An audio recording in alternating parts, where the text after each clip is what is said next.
دیکھو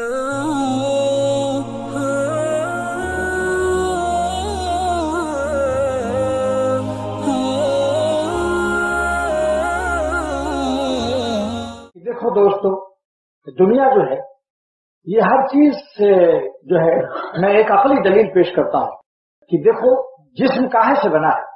آگ سے، مٹی سے، پانی سے۔ آگ، مٹی، پانی، ہوا، اس کو عناصر اربعہ کہتے ہیں، عناصر اربعہ کہتے ہیں، اور چاروں ایک دوسرے کے متضاد ہیں، چاروں ایک دوسرے کے متضاد ہیں۔ تو یہ تضاد ان عناصر کو ہمارے جسم کے اندر کیا چیز روکے ہوئے ہے کہ اپنے اپنے مرکز کو نہیں بھاگتے؟ ورنہ ہوا کا مرکز اور ہے، مٹی کا مرکز اور ہے، آگ کا مرکز اور ہے، پانی کا مرکز اور ہے۔ چاروں چیزیں ہمارے جسم میں رکی ہوئی، بشکل گوشت، بشکل کان، بشکل آنکھ، بشکل ناک، لیکن جب قبر میں دفن ہوتے ہیں تو ہوا کے مرکز میں پہنچ جاتی ہے، اور مٹی میں مل جاتی ہے، آگ میں پہنچ جاتی ہے، اور پانی میں پہنچ جاتا ہے۔ یہ ان اجزاء متضادہ اور فارہ، بھاگنے والے اور پریشان اور منتشر ہونے والے، ان کو کون روکے ہوئے؟ روح روکے ہوئے ہیں۔ اور روح کو کس نے روکا ہوا ہے؟ اللہ نے روکا ہوا ہے۔ جب چاہتے ہیں قبض کر لیتے ہیں۔ تو جن لوگوں نے اپنی روح کو اللہ سے تعلق قائم کیا تو روحانیت غالب آ گئی، اور جسم کے سارے عناصر فارہ جو بھاگنے والے ہیں، ان کو اپنی پوری زندگی روح ان کو سنبھال کر رکھتی ہے، یہ سکون سے رہتے ہیں۔ اجزاء پریشاں سے پریشانی نہیں ہوتی، کیونکہ ان اجزاء پریشاں پر روح غالب ہے، اور روح پریشان نہیں ہے، کیوں؟ اللہ کے تعلق سے پرسکون ہے۔ تو پرسکون کی صحبت میں یہ اجزاء پریشاں بھی پرسکون رہتے ہیں۔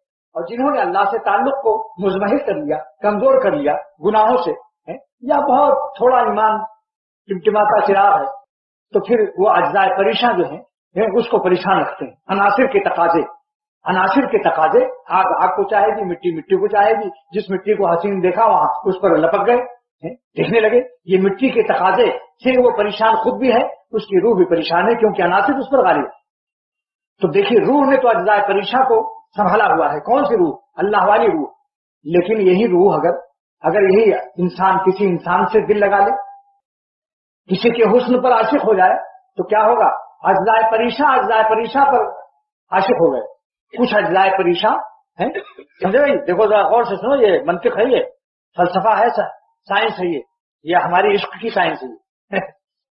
اجزاء پریشاں ہمارے جو تھے، آگ، پانی، مٹی، ہوا، جو بھاگنے کے لیے تیار ہے، روح کی وجہ سے رکے ہوئے ہیں۔ یہ اجزاء پریشاں جب کسی دوسرے کے جسم پر عاشق ہوتے ہیں، وہ اس کے اجزاء پریشاں اور عناصر پر، تو اجزاء پریشاں سے مل کر دو پریشاں جمع ہو گئے۔ بولو پریشانی بڑھے یا نہیں؟ کیوں صاحب؟ بولو بھائی، بڑھے۔ اجزاء پریشاں میں ذاتی ہوئی تو پریشانی بڑھے گی نہیں؟